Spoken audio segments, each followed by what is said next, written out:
Welcome to the History of the Papacy podcast, a podcast about the history of the popes of Rome and Christian Church.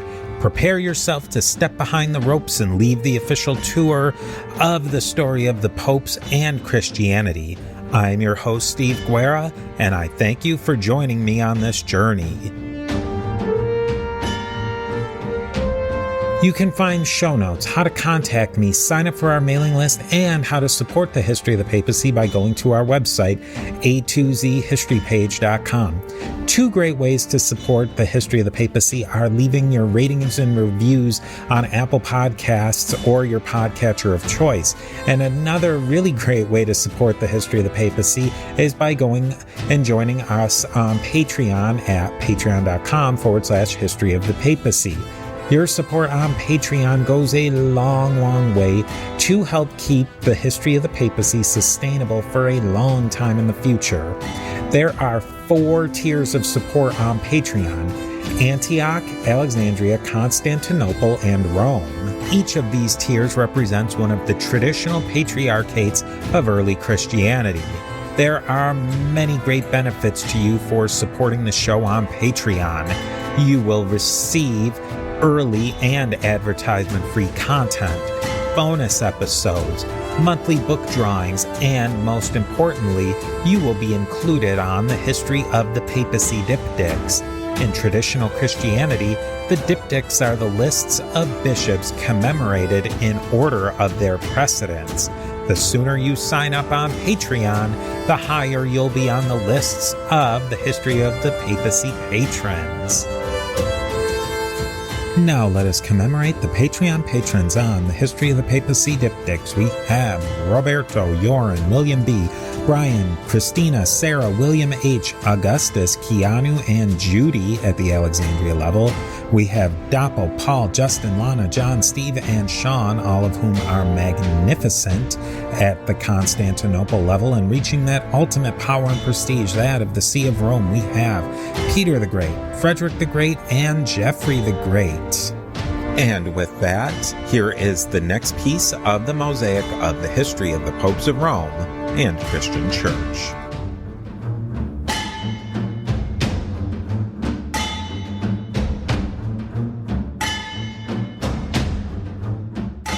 Thank you for joining me again today. I have a special program today featuring the brand new podcast I've launched with my co-host, Mustache Chris, called Organized Crime and Punishment, a history and crime podcast. Organized Crime and Punishment takes the true crime genre and injects it with a heavy dose of the much-needed history podcast genre.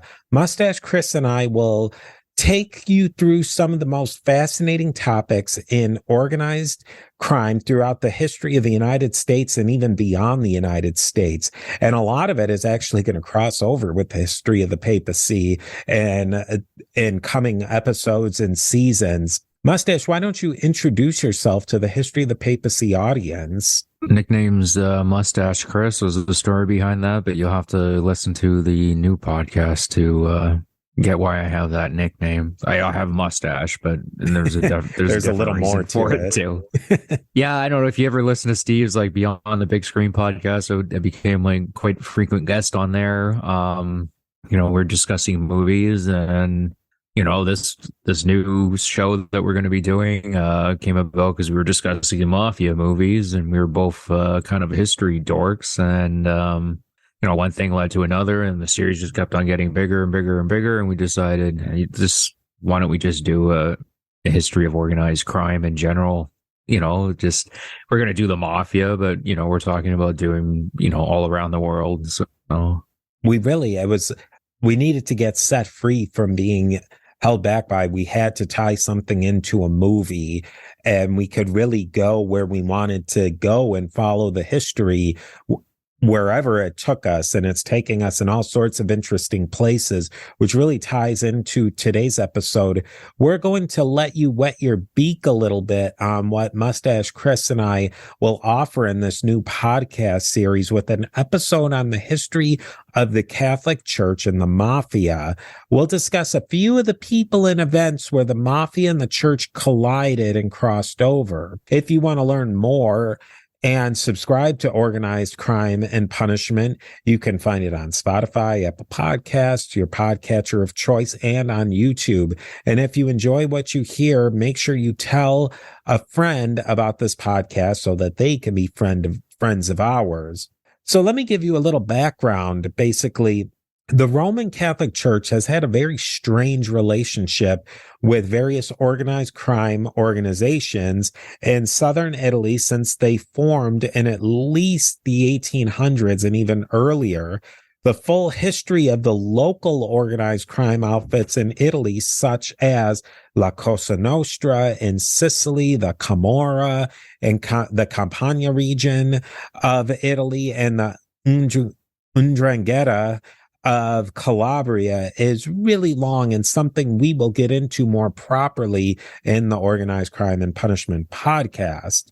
As we've learned throughout this entire series on the popes of the 19th century, the popes hated secret societies that rose in the 19th century, like the Carbonari, the Freemasons, and others. And even though the La Cosa Nostra, the Camorra, the Ndrangheta were secret societies, and the popes and the church in general hated secret societies, these mafia societies were really quite different than the secular societies. You've read into those ones a bit, Chris. What would you say about that?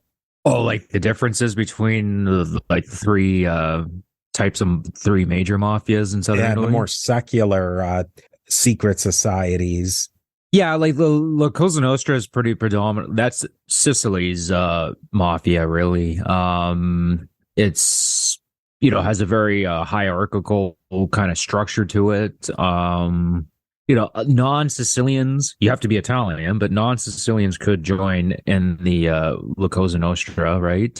And it was like the big area where it was based in, but it's on all of Sicily. But Palermo is like the big hotbed of La Cosa Nostra activity. I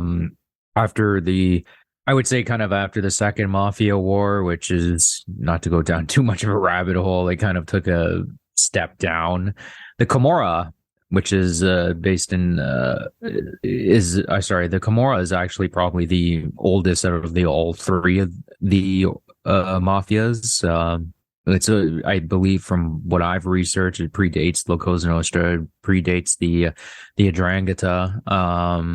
And it's different than the La Cosa Nostra in the sense that it's kind of loosely affiliated. Like there is an organizational structure, but it's more kind of like individual cells, like working somewhat together, but also like competing against one another. And the Ndrangheta, which is based in Calabria, it's kind of like all these they're all mafia, so there's a lot of similarities between them. But the Ndrangheta is really, really, really, really secretive, and one of the things that kind of makes it unique, that at least from the information that we have available to us, where like guys in like if they have like family, say in La Cosa Nostra, a lot of fathers who try to push to not have their kids join, where with the Ndrangheta, it's the exact opposite, really. Like they push for their entire families to join and keep it as like close knit family wise as possible. I mean, in some ways, it kept it from being able to expand, say like La Cosa Nostra did. But in a lot of ways, it's proven to be highly effective because as of right now, they're probably the most powerful out of all three of them. Now, one big difference between the secular secret societies like the Carbonari and the Freemasons, they were virulently anti-Christian and anti-Roman Catholic Church. And at least on the surface, and I think you might say outwardly, but even deeply, these organizations of the mafia were devoted to the Roman Catholic Church, its institutions and its practices. And like many other cultures, the Southern Italians were very invested in the folk ways of the religion. And see the episodes on the Risorgimento with Joe Pascone of the Turning Tides History podcast to learn more about that. All of this leads into what is the relationship between the Roman Catholic Church and the mafia? You would think, well, maybe the Roman Catholic Church should be against the mafia. Maybe they should be completely against the mafia. That makes me want to talk about this issue and lay down some groundwork of what is excommunication. Excommunication traditionally doesn't mean someone who is permanently booted out of the church, as we might popularly imagine. Anathematizing is the final booting out where someone isn't welcome back. And even then, if the person repents, there is usually some path to get back in the church. And I've done many episodes on this topic throughout the podcast, including several episodes on the late antiquity and early Middle Ages controversy over Novatianism and Donatism, which we can actually talk about in this episode as we go along. These issues get very confused in modern Christianity, especially in places like the United States and the Anglosphere, because of the Puritans and the Reformation and early American history. Their theology is not really applicable to Catholic theology on salvation, but that's a whole different issue. So, really, excommunication means exactly what it says, being out of communion with the church. In other words, not being able to participate in the central sacrament of the church, communion. No church leader is going to take that lightly, no matter how pious or corrupt they might be. So let's keep this in mind, and this whole idea of what the church ideal is, even when the institution is at its very best or fails completely at that ideal. And I think that this will be a very informative conversation.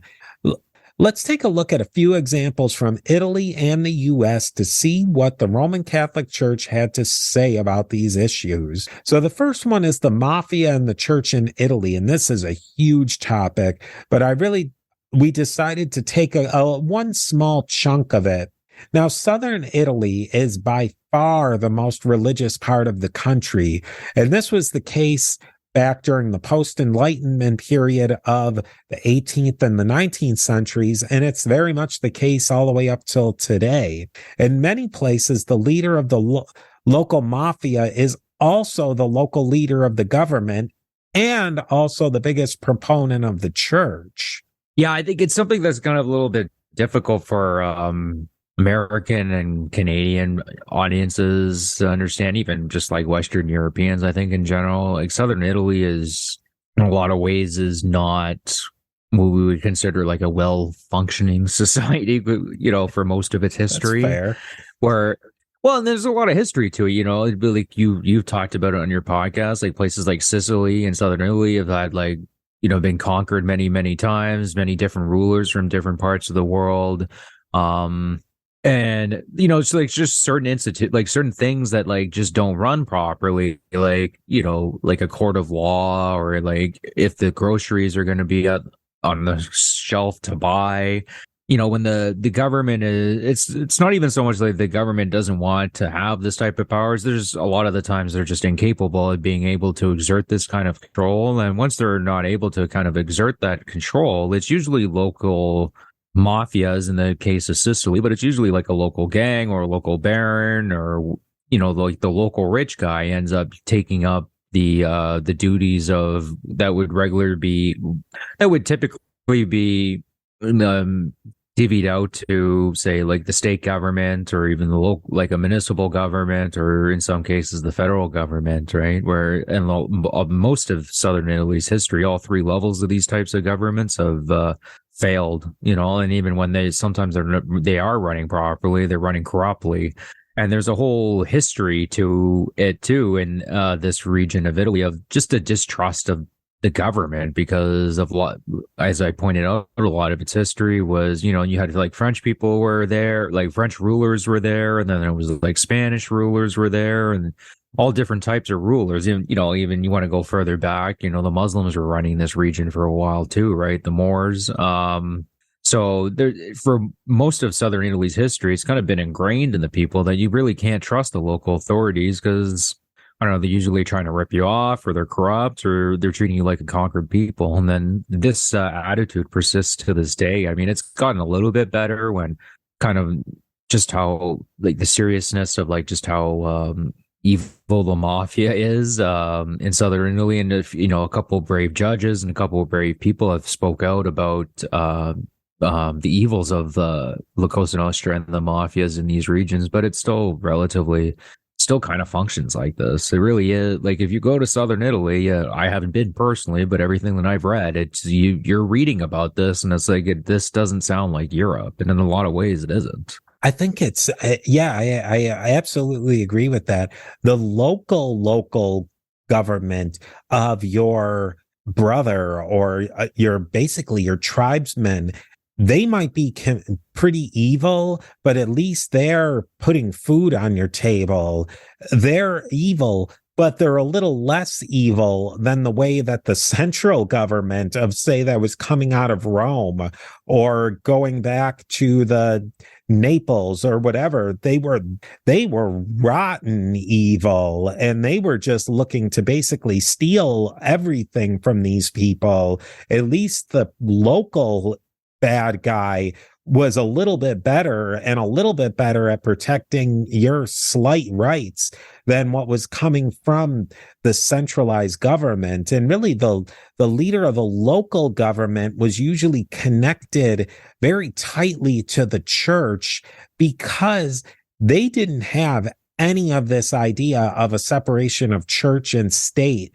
And in many instances and in many places around the world, that distinction would be absurd. Like in our worldview, that is the most enshrined thing really in our culture, is that religion and the state should be absolutely separated.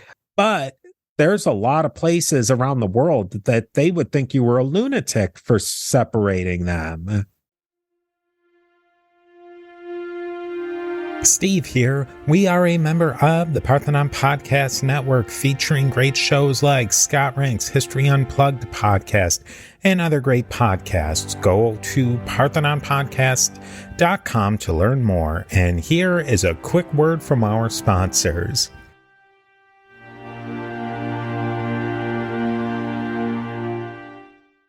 Well, for most of human history, that's the case. And for the vast, for most of the world, it seems like a really crazy concept. I mean, I'll use kind of like a modern example. Look at Afghanistan, the Taliban's back in power, and what the Taliban derives their authority from, the religious institutions, but mainly, being like a religious force for Islam. Look at Iran. India is slightly different in the sense that it's a little bit more secular, but you really can't separate Indian government and Hinduism. The two are kind of you can't really separate the two of them. Japan, up until, literally they worshiped the emperor as a god up until World War II for most of its history. It only stopped doing that. Well, I wouldn't say they even really stopped doing it. They just kind of directed it in a different way. But in Russia, as an example, the Orthodox Church was kind of marginalized and pushed to the side when the communists took over. As soon as the Soviet Union fell, that separation of church and state just went away. For most of its history, it's hand in hand again. Even if you look at England, in theory, technically the Queen is the head of the state religion too. It practically is not ran like that. But for most of human history, I think it's kind of a crazy concept where in the States and over here in Canada, we have this strict separation of the church and the state. I think it's kind of crazy why we're so adamant about that, but that's a discussion for another podcast. Now, the Sicilian La Cosa Nostra boss, they said that all men of honor consider themselves Catholic. And I think that really shows that, at least by their ideal, if you're a mafia member, you're also a Catholic. And that's going to seem kind of strange how those two things that are seemingly at odds with each other will have to be mushed together. It's kind of like two poles of a north and a south of the magnet getting pushed against each other, and you would think they repel, but in this case they don't necessarily repel. Yeah, it's an interesting, like, because even if you look at other different type of organized crime organizations around the world, like I'll use Eastern Europe as an example, like using kind of religious iconography, like you'll see them, wearing rosaries and having like tattoos of like religious saints and what have you on their body. Um, I was thinking that now because I just recently watched that movie Eastern Promises, and that's all filled with Russian mafia, and they all have these religious tattoos, and it's not a meme; it's an actual thing. And as the same thing with with the mafias in southern Italy, and even in the cartels too. Like a lot of these guys end up being high up in the cartels and running the cartels. They consider themselves religious too. I don't know how they reconcile the two things. I don't think they. I mean, in their minds, they must, right? But I don't see how they're able to do it. And that really went for the mafia organizations all across Italy. Bosses or their families or their associates would get pride of place in religious processions, which were and are a very popular form of devotion.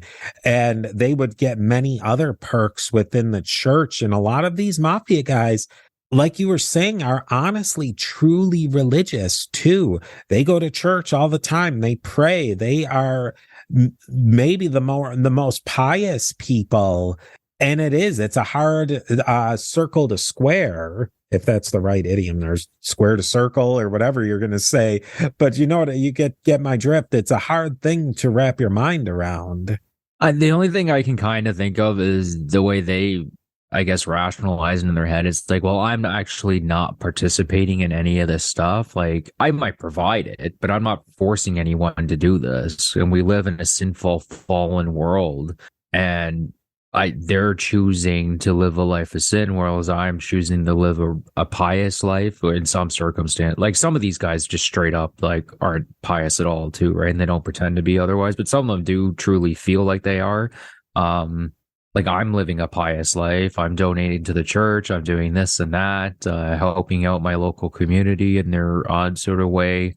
I guess you could rationalize it to yourself, or like, I'm not forcing anybody to do any of this stuff that I'm providing. They're choosing to do it. And like, my conscience is fine. I mean, I guess it can kind of make sense. I mean, if you're running, like, say, McDonald's and as the CEO, should he feel really bad that he sells like garbage food to the American public and the Canadian public that like causes diabetes and obesity? And I would argue, yeah, you probably should. Do you know what I mean? But we don't really look at it that way.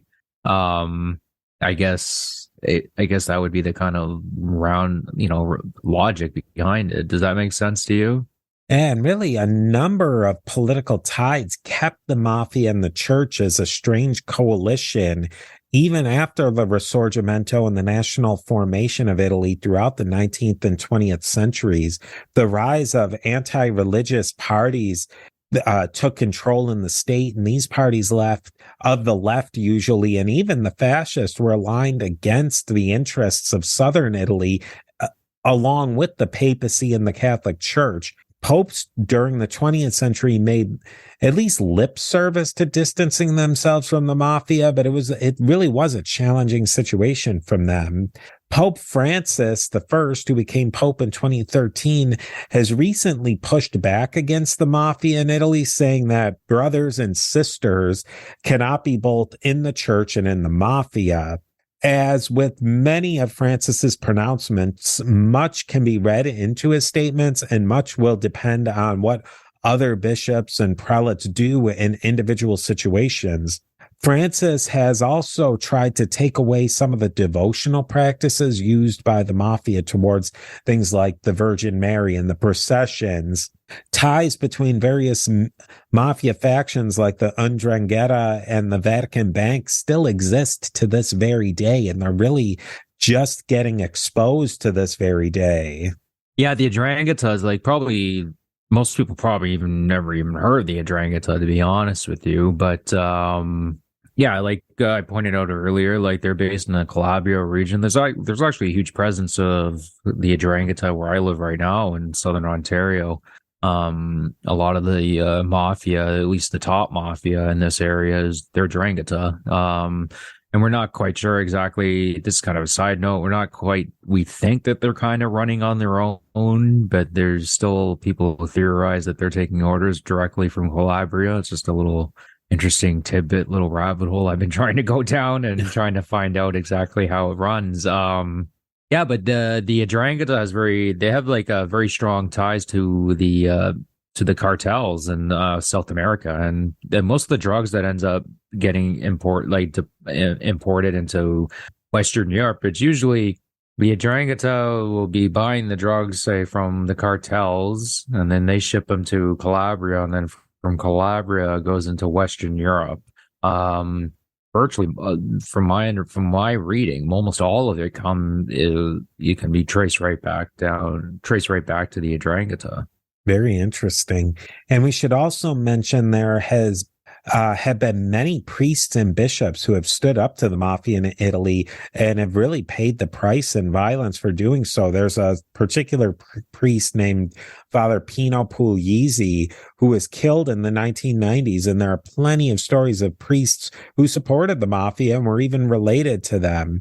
Now, we're going to move into a very interesting example of a mafia family connection to the church. That's in a man named Joe Profaci and the Catholic Church. Can you give us a little background on Joe Profaci? Yeah, so Joe Profaci, he was the founder of the Profaci family. Most people probably know him as the Colombo family, which is what they later ended up becoming.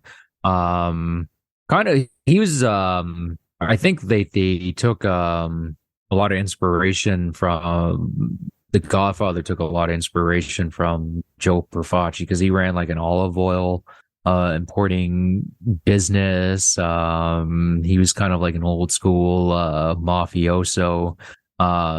One of his daughters married, I believe it was Joe Bonanno's son. And that wedding, the FBI had like tons of pictures of it. And I think they used that as the inspiration for The Godfather, the big wedding at the beginning of that movie. Yeah. And he was kind of like a conservative, he was kind of like a conservative member of like a mafia wing within the commission. Yeah. And he considered himself like very religious. Like he donated tons and tons and tons and tons of money to the church, like to the point where people were pushing for him to get a knighthood in the Knights of Columbus. Like you were saying, Joe Profaci was a huge and very devout Catholic. With his massive wealth gained from both the mafia and his hugely successful legal businesses, he was a significant patron of the church. And he attended a particular church called St. Bernadette's Church in Brooklyn. He was members of the Knights of Columbus, the men's organization, which in a way operates very similarly to one of the secret organizations like the Freemasons, but it is Catholic. And he was a kind of a member of it. That's a whole different story, but we're going to focus in on one particular story today. He even had a private altar in the basement of his home where he could have private masses served. Now, many of the Italian-American Catholic leaders wanted a papal knighthood for Profaci, but there was actually a fair amount of pushback against that in various quarters, so it never really happened. But there's a really fascinating story about Joe Profaci and the Stolen Crown. Like that could be the title of it, Joe Profaci and the Stolen Crown. There was a really expensive and highly ornamented crown that was made for the Brooklyn church that Joe attended. The crown had jewels that were worth over $100,000 US dollars. Back in the 1950s, where $100,000 meant something. Now there's people buy cars for $100,000 and it's not that nice of a car.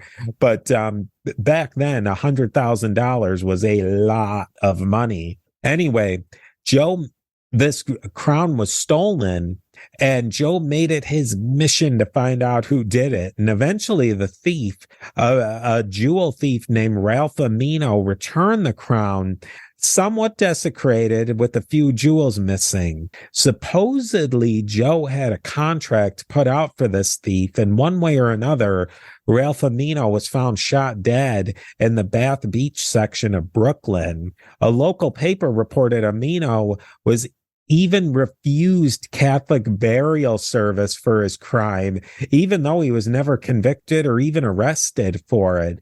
And some sources even say that maybe he wasn't shot, or he was shot later, but that he was strangled to death with a rosary. Joe Profaci died of cancer in 1962, and he was given a full Catholic burial at St. Bernadette's and is buried in St. John's Cemetery, a Roman Catholic cemetery. Yeah, it's interesting that because like some, when you guys start listening to the other podcasts, we'll get into like some of these mob guys they were denied a Catholic funeral. They were denied from the local pastor or what have you, or the church just straight up said, like, we're just not doing this. It's interesting that Joe Profaci got it, I guess, because he was so devout and he donated so much to the church, and maybe the extent of what he was up to wasn't quite well known. Like Joe Profaci was a drug dealer. He was an extortionist. He was a racketeer. Like, you name it, this guy was doing it. It's so bizarre to me that like people were pushing for him to get a knighthood. I think Joe Profaci in particular, he was so insulated with his legitimate businesses. I think it would be easy to just say, well, hey, he's an olive oil merchant. And I think that is the thing that probably insulated him more than other people.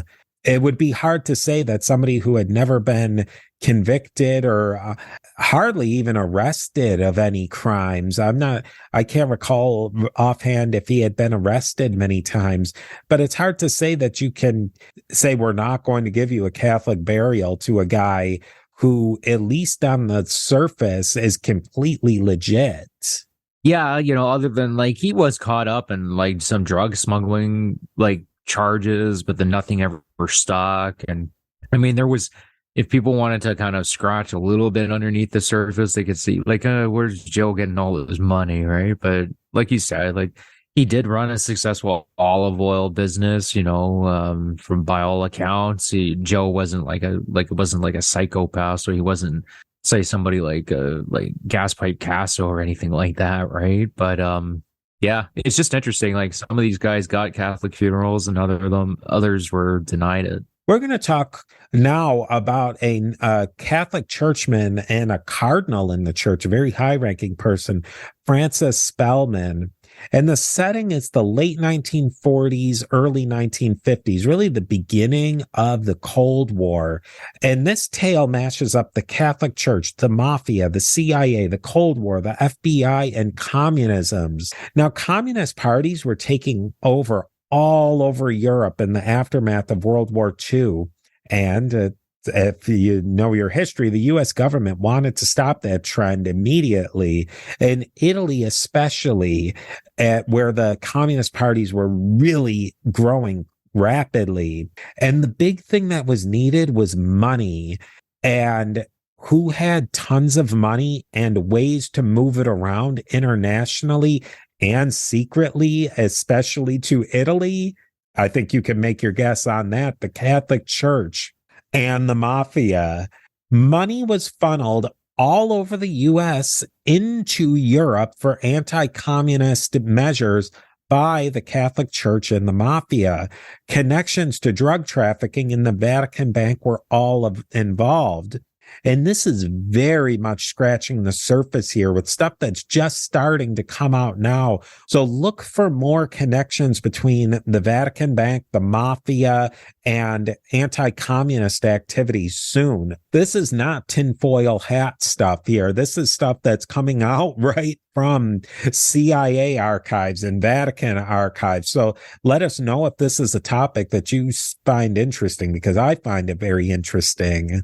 Yeah, so do I myself. Like, just you mentioned that book, and I started reading it and started getting into it a little bit. And just from researching the Mafia in general, like there's always been this kind of theory, at least in Italy, that like Benito Mussolini had like smashed the mafia. In a lot of ways, he did do this. Like he did smash the mafia in southern Italy. He's one of the few leaders that was able to do it. He didn't smash it completely, but he definitely weakened it. And there's always been kind of a conspiracy theory, at least on the left in Italy, that like the Americans allowed the mafia to come back into place, like to come back into southern Italy because they were afraid that the communists would fill the gap. And it was actually the American government that propped up the mafia back in southern Italy as like a stopgap against the communists from taking over. I mean, in a lot of ways, there's people that theorize that even with the labor movement and in the United States, where the American government came to the conclusion, it's like, well, we could stop these mafia organized crime types from getting into these unions. But if we stop them from getting into these unions, then the communists are going to get into the unions. So they picked the mafia over the communists. No, I'm not saying that's it's just a theory that has gone out there that this is kind of maybe what happened in both these regions. And I can't say with 100% certainty, but just from my personal research, it definitely makes a lot of sense. I mean, if you're going to choose between communists and the mafia, you can kind of somewhat understand. It's like, well, they just want to make money. Where like the communists want to do like, we're not talking like communists that you talk to on the internet. Like at this time, they were like legitimate communists. Like they wanted to overthrow the government. So if you have to choose between the two, the mafia they just want to be left alone. They're not trying to overthrow the government. Our last tale is going to be more recently. It's really something that's a story that just wrapped up itself within the last year or so of the early part of the 2020s. And this tale takes place in the United States and the Italian-American phenomena that developed in the United States. And that's really largely the focus of this first series of the Organized Crime and Punishment podcast. And we're going to talk about Father Louis Gigante, a Catholic priest who was the brother of not one, but two notorious mafia figures, boss of the Genovese family and lifelong play actor at being mentally ill, Vincent the Chin Gigante, and Genovese family capo, Mario Gigante.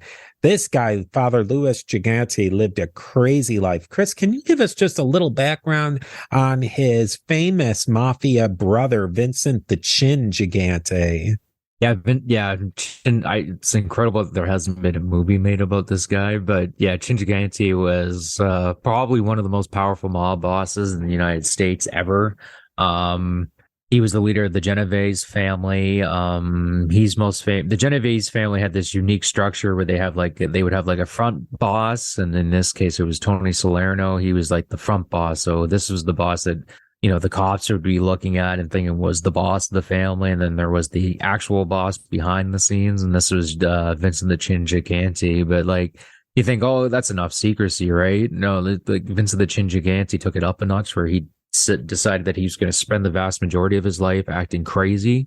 So people wouldn't think he was a mafia boss. So we're talking about stuff like, walking around, like exposing himself in a bathrobe and on the streets and, peeing in corners and mumbling to himself and going to like weekly psychiatric meetings where he would get like referrals saying, look, yep, he crazy. And like if the cops showed up to the house, there's one famous story of him showering with his suit on, shaving. It's just like a really crazy story, man. Yeah. And like I said, it's incredible that there hasn't been a movie made about this guy. Just you would think they would make a movie about him. This act worked for a really long time, like pretty much right up until he finally admitted that he wasn't crazy. But for years and years and years and years, he kept it up. He would show up to court, in a bathrobe and muttering to himself, and even the mob guys who kind of knew that it was kind of an act, like some of them would say to them, like, they'd talk after they're talking afterwards. And like, we weren't entirely sure at the time whether how much of it was an act and how much, wasn't an act. Cause he even had like the mob guys convinced. That's how convincing he was. For many priests, I mean, honestly, being a priest is a full-time job, and it's a lonely one at that, being that most of them are celibate, but not for Louis Gigante. Louis lived with his common law wife in a pretty solid middle-class New York City suburb, and he even had a son. They lived like typical classical suburban family, except as Lewis's son said, Dad went to work on Sunday mornings. And most priests, even if they don't exactly take a vow of poverty, they don't get rich on the job. Again, not so for Lewis. When Lewis died, he left an estate of over $7 million. And he made that money through various positions he held in both nonprofit and for-profit building maintenance ventures in the South Bronx area of New York City. We don't know exactly for sure if Lewis was connected to the Mafia. An informant claimed he was, but never testified to that fact. But the types of businesses that Lewis made his fortune in certainly smell of the Mafia, and they were certainly very. They lived in the very same areas that the Mafia would dominate, like building, construction, building maintenance. Lewis defended his brother up and down and never apologized for essentially being married, having a son. Honestly, he was proud of it. He was proud of it that he was rich. He was proud of it that his brother was Chin Gigante. I mean, this guy, I'm honestly shocked. I'd never heard of him before until I started poking around. This is another guy who should have a movie after him. Yeah, maybe the two of them together to like, do a movie about both Brother of them, movie. or do like a part one and a part two or something. Yeah, I mean, Lewis would not just like Lewis would for years and years and years like defend his brother. This guy's not mafioso. He's not involved in drug trafficking. He's not involved in any of this stuff. Like, what are you guys talking about? Very like vocal and supportive of his brother. It is a really wild story. Like how was he not kicked out of the church? He's not kicked out of the church, but how was he not kicked out of the priesthood after he had he clearly was not living like celibate life and he had a son? Like, I don't know, you're more familiar with that. Steve here again with a quick word from our sponsors. That really comes down to, and that gets us into a wrapping up of the episode of today, is that it's very difficult for the church to enforce the rules exactly and strictly, because as much as you might have the Pope lay down a certain set of rules and canons in Rome, and that's kind of what the Catholic Church sells it as, is that we have a Pope, we have a central authority that makes centralized decisions, but it's really how it's enforced on the ground. And the Pope doesn't necessarily have many mechanisms to leapfrog over the local bishop, who would be the one who would have to put that priest into trouble. And I mean, honestly, it's such a big organization, it would be very difficult for a pope to know and then get involved. And I think that's how a lot of the problems that the Catholic Church had throughout the 20th century and into the 60s, the 70s, and even into the modern age, is that as much as it is hierarchical, there's a lot of places for people to hide in that big of an organization. And that really comes into how we can see a lot of connections between the papacy, the Catholic Church, and the Mafia. And you brought up the question, what should the Catholic Church have done with the Mafia during the golden age of the Mafia? And what should they do now with the Mafia in Italy and the United States? What do you think about that? Well, I mean, during the golden age, they were pretty silent about it all. I mean, in their defense, like the FBI, like J. Edgar Hoover, pretty much denied the existence of the Mafia until almost like the 1960s. It was the Appalachian meeting was basically when he's like, okay, I guess we can't deny it anymore. Even though he knew that he was denying it, and maybe at one point, like early on, he didn't think it was the thing, but it shouldn't have taken that meeting for him to come out and recognize that, like, yes, the Cosa Nostra is a real thing, and it is in the United States, and it's a very bad problem in New York. The church should have, in my opinion, just vehemently denounce it. Don't accept donations from people like Joe Profaci. Like lead a campaign or something that says like you can't serve two masters. It's right there in the Bible. Like you can't be Mafia and you can't be part of the church. It's either you're part of the church or you're part of Mafia. They're two. They can't. You can't be a mafioso and claim to be a Christian. You just can't. You can rationalize it in your head all you want, but you really can't. To become a made guy. We didn't get into this, but like to become a made guy, you have to make your bones, right? Which means you have to kill another person. That's usually once you make your bones, that's that's okay. Yeah, you're good. You can get made. You can actually officially become a made guy and be part of the inner sanctum of the mafia. I'm like, I don't know. I think there's a thing or two that tells you not to do that. I could be wrong. I think that we can put our theologians hats on. We're armchair historians, we're armchair philosophers, we might as well be armchair theologians. I think the organized crime and crime in general puts a religious organization like a Christian church in a really tough position, because theologically speaking, and you look at the scope of the history of the church is the hospital of sinners. And just skim your gospels for a minute or two and you'll see Jesus' points weren't about the pious. I mean, in a lot of ways, Jesus was making points against the pious. He was talking to the sinners. I mean, casting the first stone, the woman in the well, the publican and the Pharisee, the thief on the cross, the Zacchaeus, you name it. These are the people that Jesus was talking to in the Gospels. And Western Christianity has taken that theology, added to it, taken some away. But to me, it's undeniable that Christianity's focus isn't on the righteous, it's on the sinner.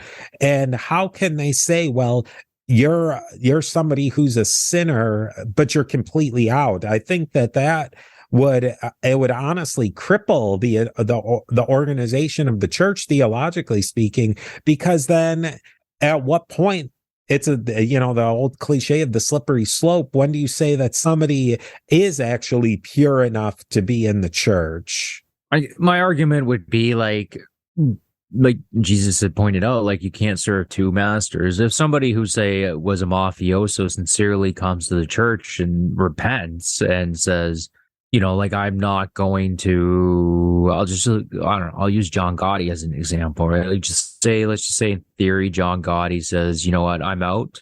I'm not a mafia boss anymore. I denounce my former Cosa Nostra life. And he comes to the church and he repents and, does the sacraments and his community service and yada, yada, yada, does all the things so that he's a repentant Christian, reads his Bible, studies his theology, then yeah, for sure. But, the vast majority of people, they're not going to change that fundamentally. They really aren't. And it's sad, to be honest with you, but Jesus had a line, I'm trying to remember right now, like getting into heaven is, I think it was what was it? A rich man getting into heaven's about as easy as a camel going through the eye of a needle. He says it's hard, and most people aren't going to do it.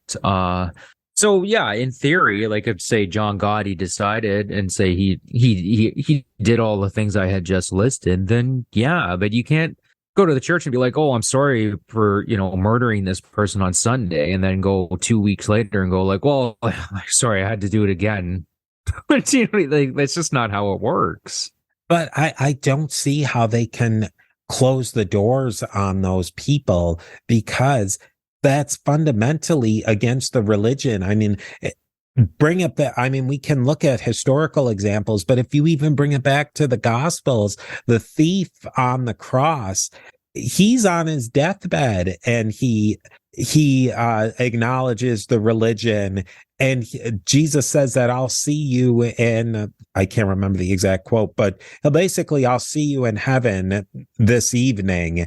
Theoretically, at least the church is supposed to be, the doors are supposed to be open to the people until the bitter end.